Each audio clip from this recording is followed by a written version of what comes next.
Kaya, ano yung, ano natin, ay, thank you, Brother Mike. Brother Mike. Ayan, so kaya, apakaganda ng ating song because God is kasama natin sa story natin. So, yung title ng topic natin today will be Your Story for God's Glory. Diba naisip mo ba yan? Minsan, feeling mo, siyempre, pagka nag-isa ka lang, minsan, hirapan ka or ano, ba't hindi mo alam? Story pala ni Lord yung sinusulat sa buhay mo. Diba? And tayo rin, tulad nung i-discuss natin mamaya na Matthew 5:13 to 16. You are the salt of the earth. Na-realize mo ba yon? Ikaw yung asin, ikaw yung magbibigay lasa, ikaw yung magbibigay kulay. Diba? And you are the light of the world. And sa madaling na mundong ito, diba? Ang daming fallen world. There are a lot of things na uh, pinagdadaanan natin, but we should, diba, be the salt of the world. And even tayo, as a PWDs and family of person with disability, our lives may look limited. Pagtingin ng world, ay, ako, parang kulang to or limitado to, hindi niya kayang ma-achieve to. But, in God's eyes, ayan, di ba? Yung parang may gist na kayo ng pag-uusapan natin yan. But, in God's eyes, we are His salt and light. Tayo yon. And our story shine the brightest in the middle of weakness. Di ba? Tayo, lahat tayo, yung mga weakness na pinagdadaanan. Kanina nga, nung bago mag-start, may mga nag-uusapan ng mga sakit-sakit, gamot-gamot. Di ba? Because we are in those journey.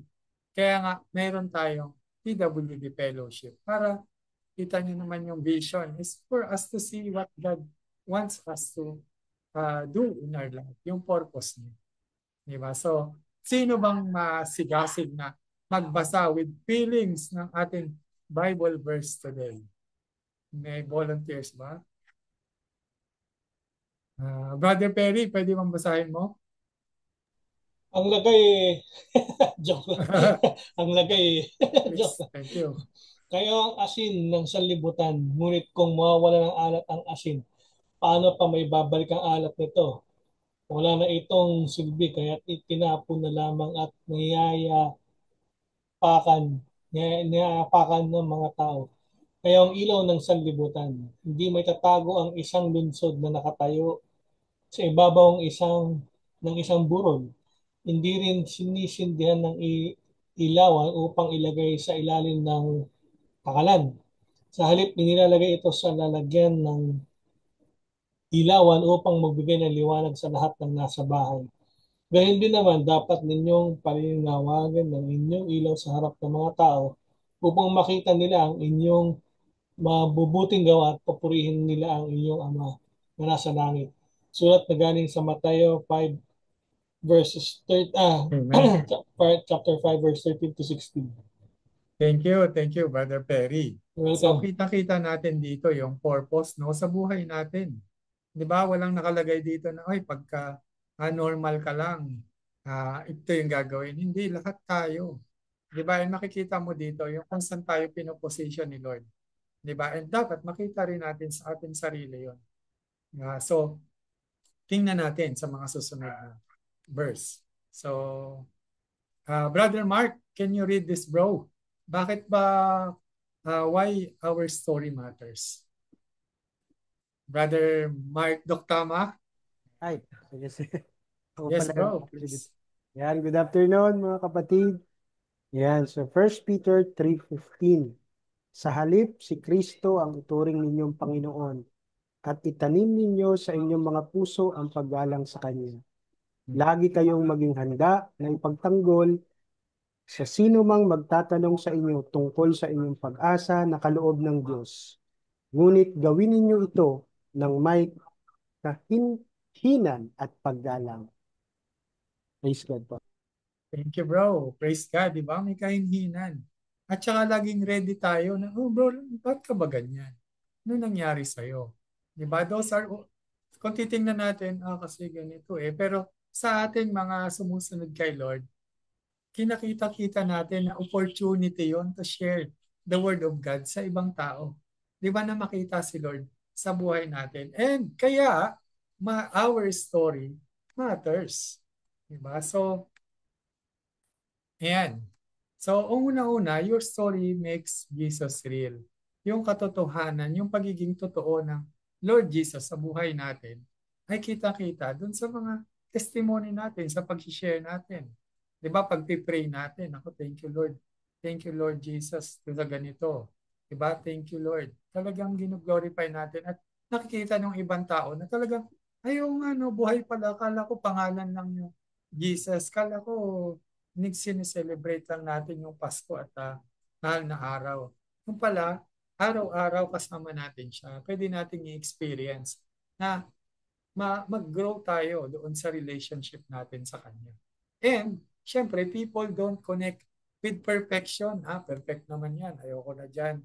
Diba? Pero, they connect with, struggles. Diba? Nako, relate ako sa'yo. Kasi ganito yung pinagdaanan ko talaga eh. Yung ganyan yon. Diba? And then tayo, yung iba, ganito yung reaction. Tayo bilang tagasunod ni Lord, nagiging iba yung reaction natin na, pinagpapasa Diyos na lang natin, nagtitiwala tayo, andun yung confidence natin, may gagawin si Lord dito. Di ba? Basta pray lang tayo or let's do our best and God will do the rest. Alam mo yun? Talagang andun yung full mo na, Lord, ikaw ang Lord ko, ikaw yung sandigan ko, di ba? Ikaw yung creator of the universe na alam ko hindi mo kami pababayaan. Promise mo kaya yon, di ba? And we claim it, di ba, doon sa journeys natin.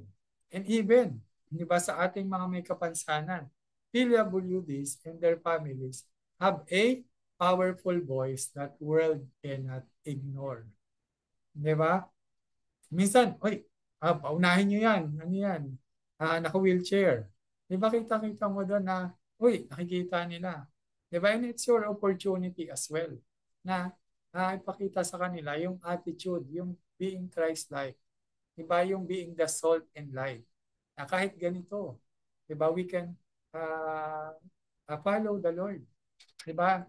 Sabi nga, doon sa aking journey, di ba, nung una, ako ay siyempre malakas, naglalaro ako ng mga sports, di ba, and then nag-work pa ako ng abroad, then being, nagkaroon ng sakit, di ba, ng myopathy, and siyempre I realize, my story isn't about my strength. Yung story ng buhay ko, hindi tungkol sa kalakasan ko pala, kundi dahil sa grasya ng Diyos. Diba, ulitin natin? Grasya ng Diyos. It's only by God's amazing grace na mapagtatagumpayan natin yung lahat ng mga challenges natin. Even our victories. Diba? Na tayo, nag-grow tayo to be the person created us to be. Nag-grow tayo dun sa mga struggles natin. And nag-grow yung ating spiritual maturity. Diba kaya don't be afraid to witness to others. Don't be afraid na i-share ito sa iba yung ginawa ng Lord sa buhay nyo. Diba? And sabi nga dito, even in disability, we can give hope through our testimony. Diba? Okay, ganito, naranasan ko. May sakit, yes. Nahirapan. Pero andun ang pagpapala ng Lord. Andun yung paggabay ng Lord. Andun yung pagpo-provide ng Lord. Andun yung pagpo-protect ng Lord. And only by His grace na napagtatagumpayan mo ito. Diba? And you can share it to others. Nagkakaroon ka ng avenue na yung mga pinagdaanan mo will be an opportunity for you to bring glory to the Lord. Diba? Kaya your story for God's glory. Diba? And so punta naman tayo sa let's find God in our pains. Diba? So Brother Mark Bitita, can you read this, bro? Ayan.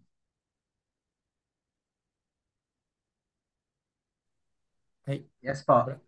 yes, bro. Can you please read it? Tatlo. Purihin ang Diyos at ang Ama ng ating Panginoong Hesukristo, ang Ama ng kahabagan at Diyos ng lahat ng kaaliwan. Hmm. Ina Inaaliw niya tayo sa lahat ng ating mga kapighatian upang sa pamamagitan ng kaaliwang tinatanggap natin mula sa Kanya ay maaaliw din natin ang mga nasa anumang kapighatian. 2 Korinto 1:13 hanggang 4. All right. Thank you, Brother Mark Bitita. So, nakita natin yung purpose, no? Ay, ganun pala, hindi ko pala basta pinagdaanan yung isang journey na yon na nahirap na talagang pagsubok. Yun pala, magagamit ako ni Lord para doon sa mga dumadaan din sa ganung pagsubok ay maging pagpapala ako sa kanila, maging kaaliwan sa kanila na kaya-kaya mo yan. Diba? Kaya-kaya mo yan. Na ganito, dinaanan ko yan, ganito yung mga nangyari, you can, pwede mo rin gamitin ito or yung wisdom na natutunan ko, pwede kong ipasa sa'yo. Diba? So, yun yung pala yung purpose na bakit ba pinagdadaanan natin to? Eh si Lord yung nagbibigay ng strength sa atin, ng kaaliwan sa atin in our journey, in sa mga pagsubok natin. And yun din, yung natanggap natin na pag-i-encourage ni Lord sa atin, pag-bless sa atin. Diba? Mercy sa atin, grace sa atin is also the grace and mercy that we can share it to others and wisdom. Diba na ma-share natin sa kanila. So, we should find God in our pain. Hindi lang basta focus ka dun sa pain mo, but you focus on what the Lord wants you to achieve. His purpose. Diba? Katulad natin, disability often brings grief. Diba? Prostration and isolation. Minsan, nasa hospital na naman ako. Lord, tulungan mo po ako. Kailan ba ito matatapos? Di ba? Nalulungkot ka, nadidepress ka, anxiety, lahat na pinagdadaanan mo. Di ba? You should find God in your pain na makita na, Lord, ano ba yung purpose mo dito? Lord, ano ba yung tinuturo mo dito? Di ba? And i-reveal niya yun sa'yo. Di ba? Parang nitong nakaraan, a lot of you prayed for me dun sa aking colonoscopy, di ba? So,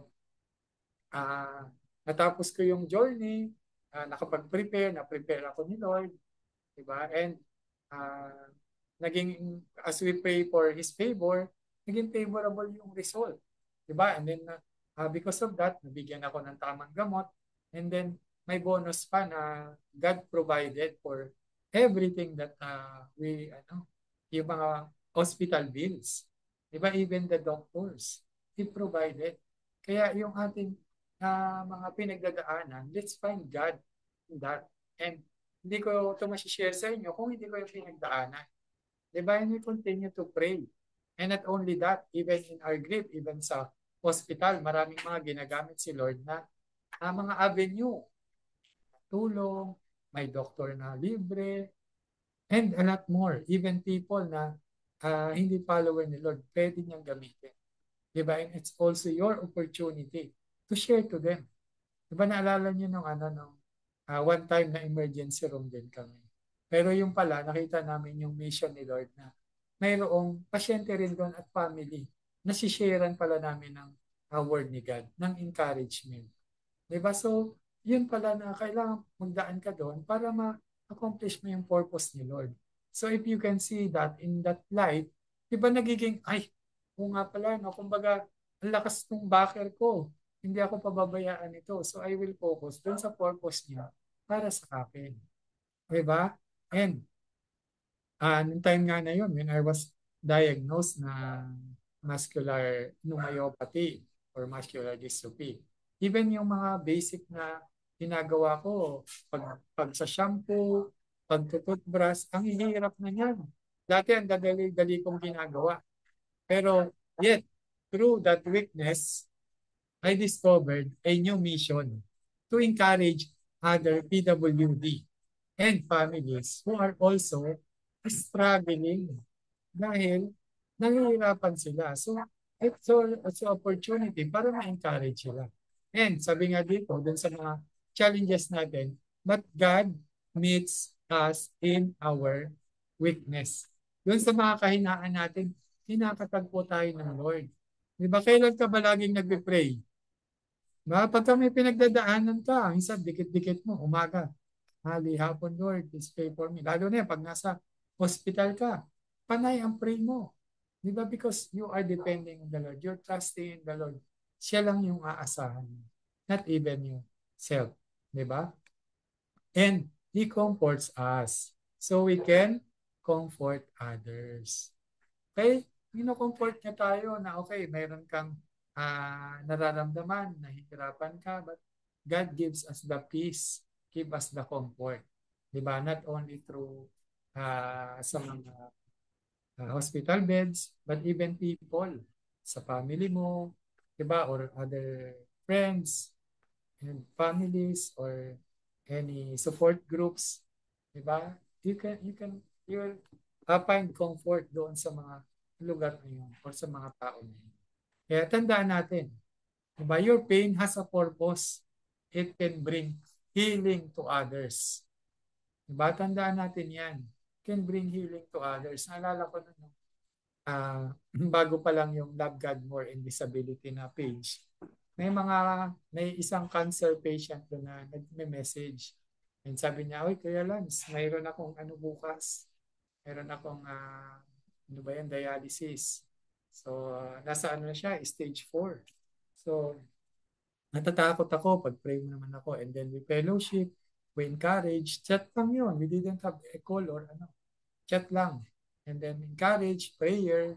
And then after nun, sabi niya, Kuya Lance, thank you. Ready na ako bukas. Ano man na mangyari, andun. Alam ko, hindi ako pababaya. Sasamahan niya. Kaya, handa na ako. So those things, alam mo yon, kailangan natin ng isa't isa. Hindi talaga natin kaya kung tayo lang mag-isa. Our experience, to be shared to others, especially dun sa mga dumadaan din ng mga pagsubok. Katulad natin. Alright?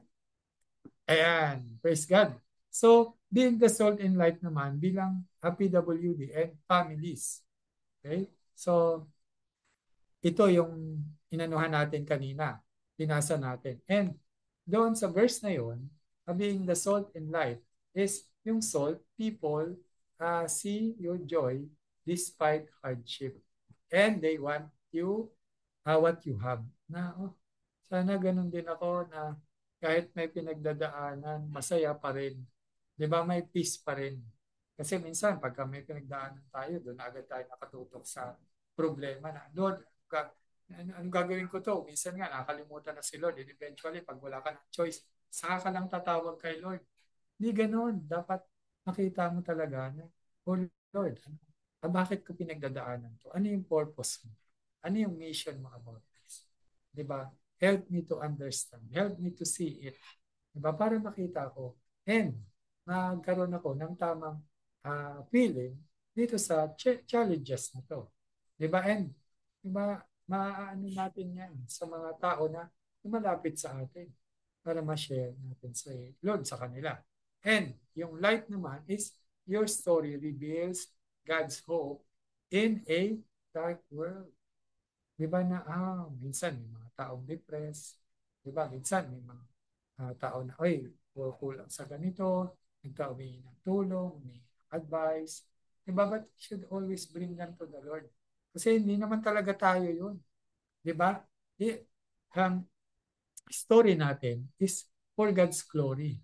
So ito, pinadaan sa atin ni Lord, hindi para lang pahirapan tayo, para tayo matuto in our own benefit, but also for others na ma-accomplish yung mission niya, na ma-encourage.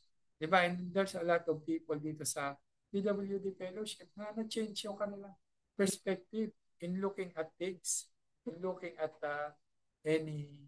yung sa buhay nila, sa perspective. Diba? Kaya kahit may pinagdadaanan tayo, we really have to be equipped kung ano yung dapat nating gawin according to God's will and purpose. Kaya being that, naalala nyo nung nag-join ako sa God is Able family camp, na-realize ko that our family struggles could bless others. Diba na, may isa nga doon na sa family camp na daddy na nagsishare siya, iyak siya ng iyak. Ako naman, nakikinig lang, Pangunang tanong, ganun po talaga, and really have to surrender it to the Lord. And yun, sabi niya ng panghuli ako, thank you. Kasi ako kahit magkakasama kami na family, hindi ako nakapag-share ng ganito. Kahit magkakasama araw-araw kami, hindi ako nakakapag-share. Pero ikaw, thank you na nakinig ka. Diba? And most especially, God placed us in the PWD community to shine His light para magliwanag yung kanyang nakapurihan sa mga tao sa paligid natin. And tandaan natin, families living with disability can shine Christ's light in a unique way. Diba? In a unique way. Na yung iba, ganito yung challenges. Pero tayo, ganito yung pinagdadaanan natin. And we can shine. We can show Jesus in our struggle. We can let other people know that my God is great. My God is good. My God is loving. My God is strong. My God is loving, gracious. My God is merciful. He is our provider. Diba? He is our protector.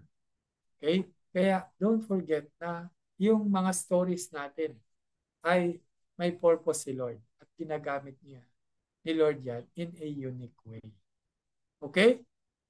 And so, sabi nga, in serving in new ways. So, doon sa Colossians 4:5-6, sabi niya, mamuhay kayo ng may karunungan sa pakikitungo sa mga hindi nananampalataya. Samantalahin ninyo ang bawat pagkakataon. Ito na yung see every opportunity na pakita mo sa kanila si Lord. Na pag tinignan yung wheelchair, ba't ka nun sa wheelchair? Ayun, biglang parang may light bulb na, it's an opportunity to share the love of God. The story of God in my life. Diba? So, yun. And, lagi ninyong ipahayag ang inyong pananalita ng may kagandahang loob at huwag mawawala ng alat upang malaman ninyo kung paano dapat sagutin ang bawat isa. Diba? Kaya very important na we always grounded sa foundation natin kay Lord. And magkakaroon tayo ng serving in new ways. Pwede tayong maglingkod sa Lord and sa mga bagong paraan na hindi ginagawa ng normal. Diba? Unang-una, limitation don't stop God's calling. Tandaan niyo yan. Okay, dati malakas ako, ngayon nasa wheelchair na. Hindi ma-stop yun. Basta kinol ka ni Lord, walang makakastop sa'yo.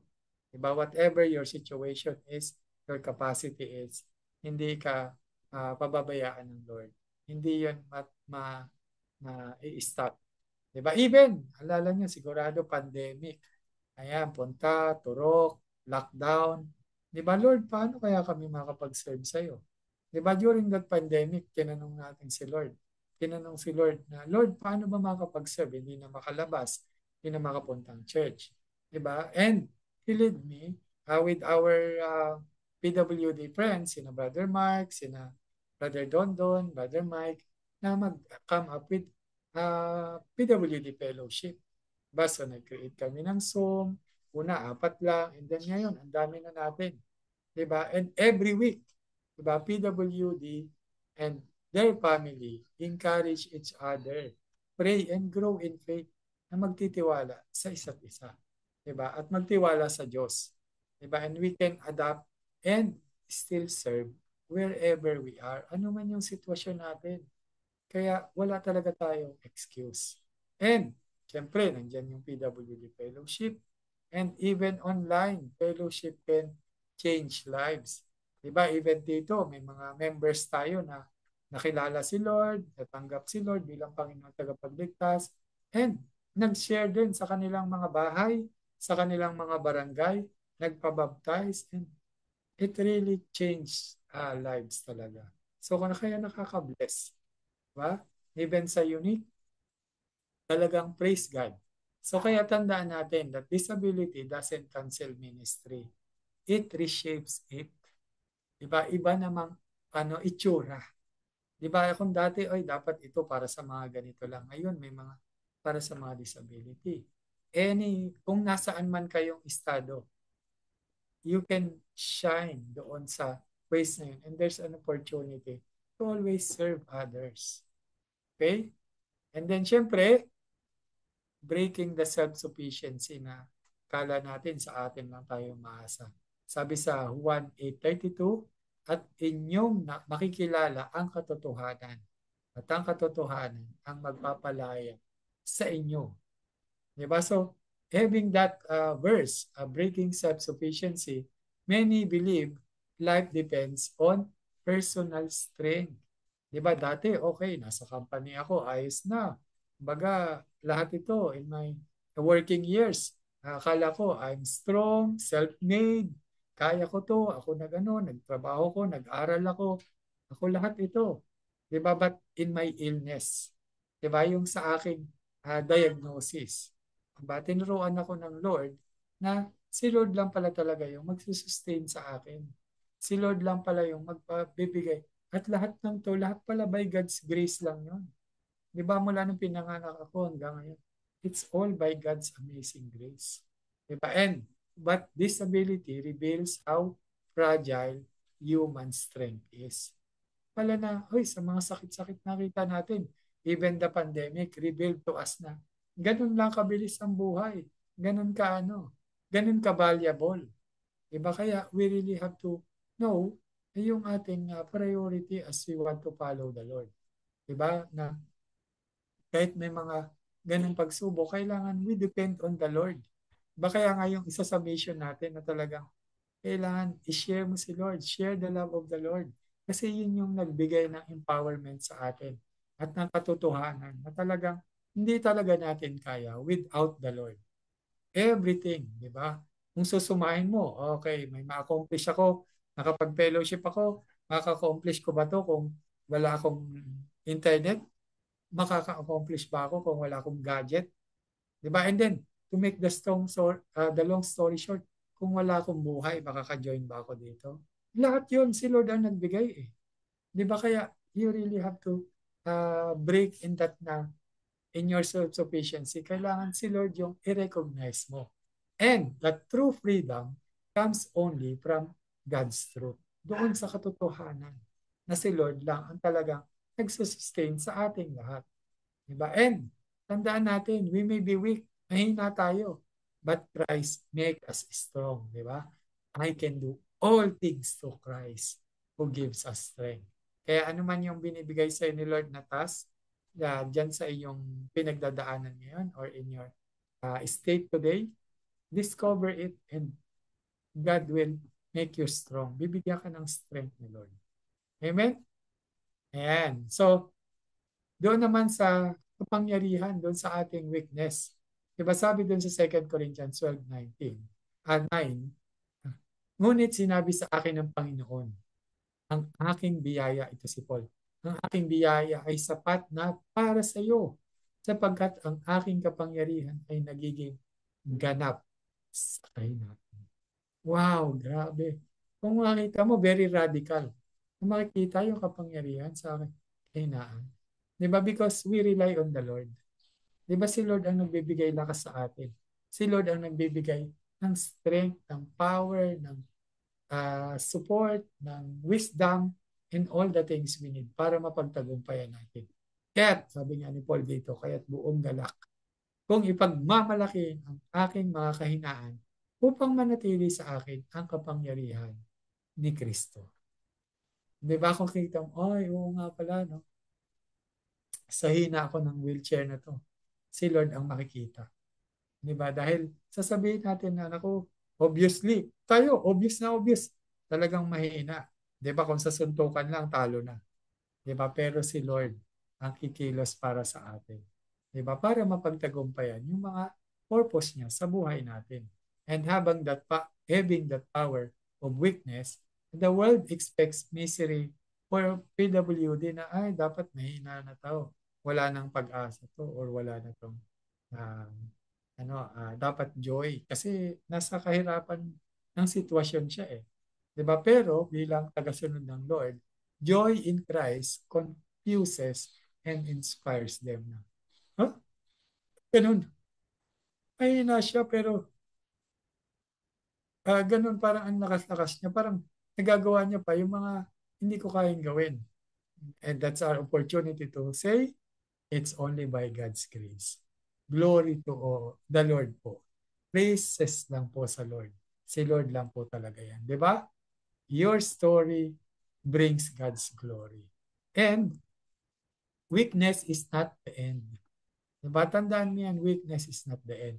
It's where God's strength begins.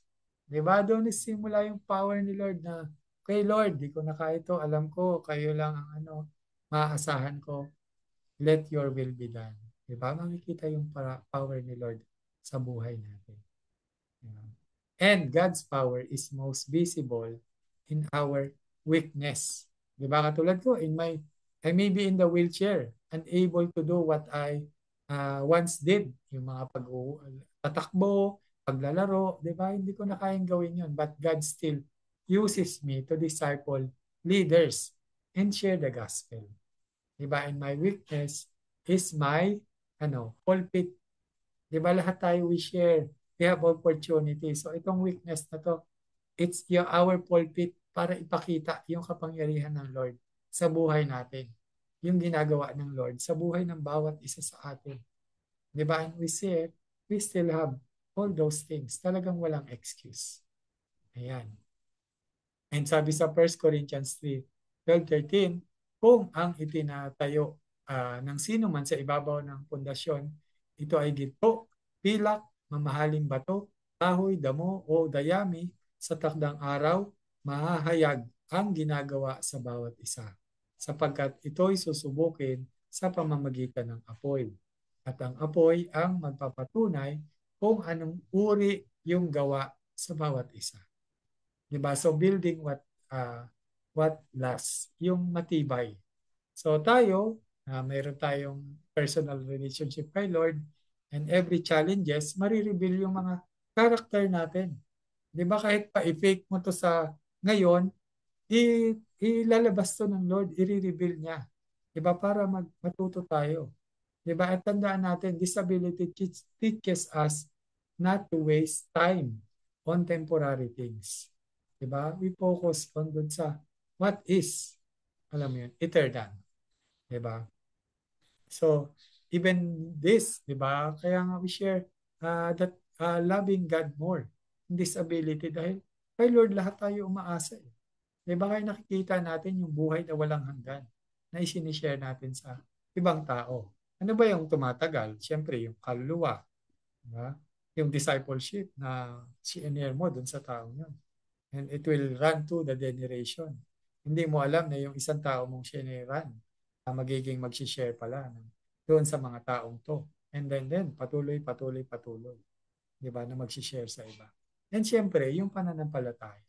That faith na pinag-holdan natin to do amazing things na God prepared us.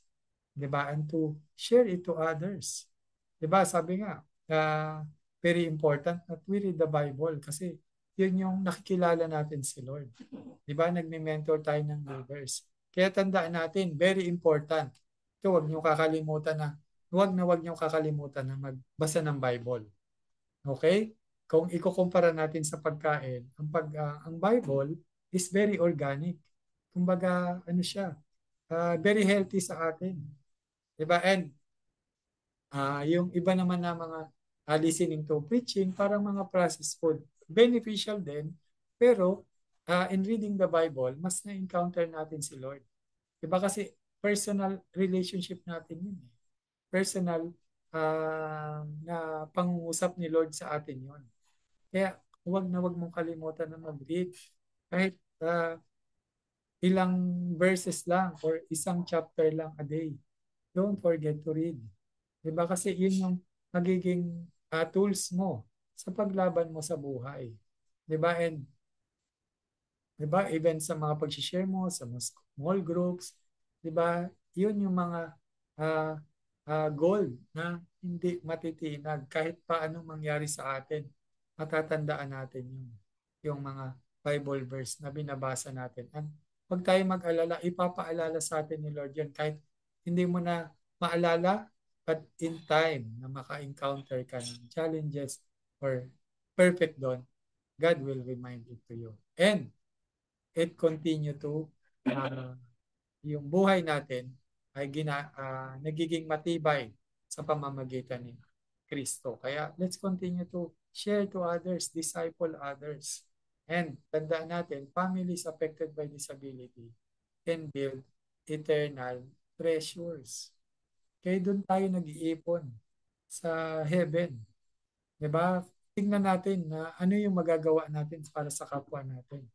On how are we going to let them see Christ. Diba naalala nyo, nakaraan na lagi tayo na lang yung pinagbibigyan. Diba? Halimbawa sa pila, okay, paunahin yan, PWD. Okay, paunahin yan, senior citizen. Diba? Try mo naman na doon ka pumila sa normal. Lalo na kung hindi ka naman nagmamadali. Diba? Doon ka pumila sa normal and let Jesus work. Ay, ba't dito ka pumila? Kasi ganito po yan. Gusto ko naman na maging pagpapala sa iba. Maging mauna yung iba. And whatever the Holy Spirit talks to you. Diba? Naunahin mo yung iba despite of your challenges. Diba? Ipakita mo na buhay si Lord sa buhay mo. Amen? Ayan. So, makita rin natin yung pagiging true discipleship. So, dun sa John 14:26, as we want to share the Word of God, di ba, as we want to lead our family, tandaan natin, ngunit ang patnubay, ang Espiritu Santo na susuguin ng Ama sa aking pangalan, ang siyang magtuturo sa inyo ng lahat ng bagay at magpapaalala sa inyo ng lahat ng sinabi ko sa inyo. Di ba kaya, hindi kailangan na sauluhin mo. Just read the Bible. Read the Bible and namnamin mo kung ano yung message sa iyo ni Lord. Namnamin mo kung paano magpakilala sa iyo ang Diyos. At sigurado, papaalala niyo. As you share Jesus to others, as you share your testimony to others, it will reveal by the Holy Spirit. Diba? Kaya, in true discipleship for the PWDs and families, God calls every believer, able-bodied or disabled, to make disciples. Kaya kanina, share natin yung mission and vision natin. Diba?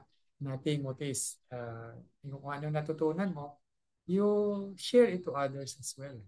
Diba? Yung a simple, how are you? Diba? We'll go to places. Diba? Para makilala mo si Lord. And, halimbawa, yung how can I pray for you? It will always open an opportunity para makilala mo si Lord. Diba? Online man to or face-to-face. Diba? Minsan, yung online na yon become a lifeline. Naalala ko sa nitong linggo lang na to, yung isang ka-fellowship namin. Kasi doon sa church na ina-attenda namin, may sinabi na 48 hours kailangan gawin mo to. Otherwise, hindi mo na magagawa yung pag-share. Diba? So, nung sinabi na banggitin mo yung pangalan, 1, 2, 3, din. So, binanggit niya yung pangalan. And eventually, pag-uwi niya, pinuntahan niya. Diba?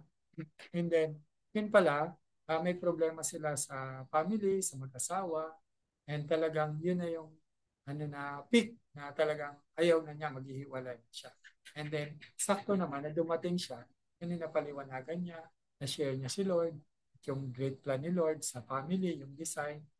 Ngayon, diba, hindi natuloy. So, there are ways diba, na ginagamit ni Lord. Kaya kung hindi mo gagawin, ikaw rin na malulus mo yung opportunity to witness the miracle of the Lord sa mga tao sa paligid. Diba? And God uses even our small acts to disciple others. Okay? So tandaan natin yan. And tools may differ. Ano man yung ginagamit natin. Siguro pwedeng face-to-face, pwedeng internet, Zoom, text message, call. But tandaan natin, the mission is the same. Diba? Go therefore and make disciples of all nations. Amen? And let's always remember, the Spirit equips us regardless of our physical state. Ano man yung feeling mo kulang sa'yo, malakas o mahina, the Holy Spirit will equip us regardless. Okay? Ayan. So, munti na lang. So, tandaan natin that no excuses, only Jesus. So, sabi niya dito sa verse ng Revelation 12:11, at siya'y dinaig nila dahil sa dugo ng kordero and dahil sa salita ng kanyang patotoo. Diba? Meron ka bang testimony? Diba ito yung marites na maganda. Marites, Mari, may testimony ka ba dyan? Diba? At hindi nila iniibig ang kanilang buhay hanggang sa ikamatay. So, we really have to stand in God's word. Diba yung salita ng Lord bilang maging patotoo. Kaya in conclusion, in closing this, no excuses. Diba? Only Jesus. Wala tayong excuse. Diba? Sabi ko nga, hindi ko na kaya man itaas tong aking mga kamay, but I live my life to the Lord.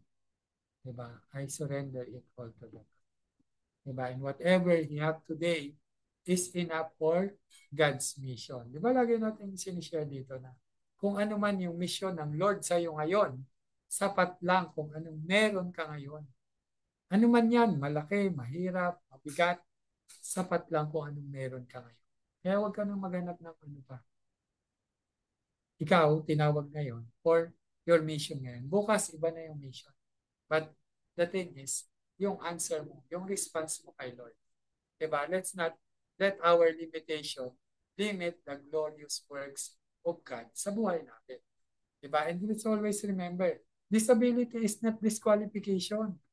Huwag mong paniwalaan yung lie of the enemy. Kasi ganito ka na, wala ka na magagawa. Meron ka pa. Diba? Let Jesus empowers you. Diba? Ma-share mo. And families living with limitations can display unlimited faith. Diba? Yes, may limitation tayo. Pero we can display unlimited faith na, Lord, ito yung kaya namin, capacity namin. Pero ikaw pa rin yung mangunguna, ikaw pa rin yung itataas, ikaw pa rin yung mag-glorify. Kasi wala naman kaming nagawa dito na hindi mo basbas, walang basbas mo. Diba? Ikaw ay makapangyarihan sa lahat. Diba? Kaya we surrender it all to you. So continue to share Jesus sa mga tao sa paligid mo. And our stories bring glory to Christ. Diba? Yung story natin, nagbibigay ng glory kay Lord. Especially yung mga hardship, testimonies of His goodness, greatness sa buhay namin, na talo na, biglang meron pa pala, wala na, biglang nagpapakita si Lord, nagpo-provide si Lord, nagpo-protect si Lord, nagsashine si Lord sa buhay namin. Amen? Kaya tandaan natin, our testimony is a weapon for God's kingdom. Expanding God's kingdom in our horizon. Saan man tayo i-plinant ni Lord, there we will prosper. Sa bahay mo, social media mo, lahat, saan man naroroon. Just open your eyes to what God wants you to do and what God wants you to accomplish. Because He will do great things sa buhay mo.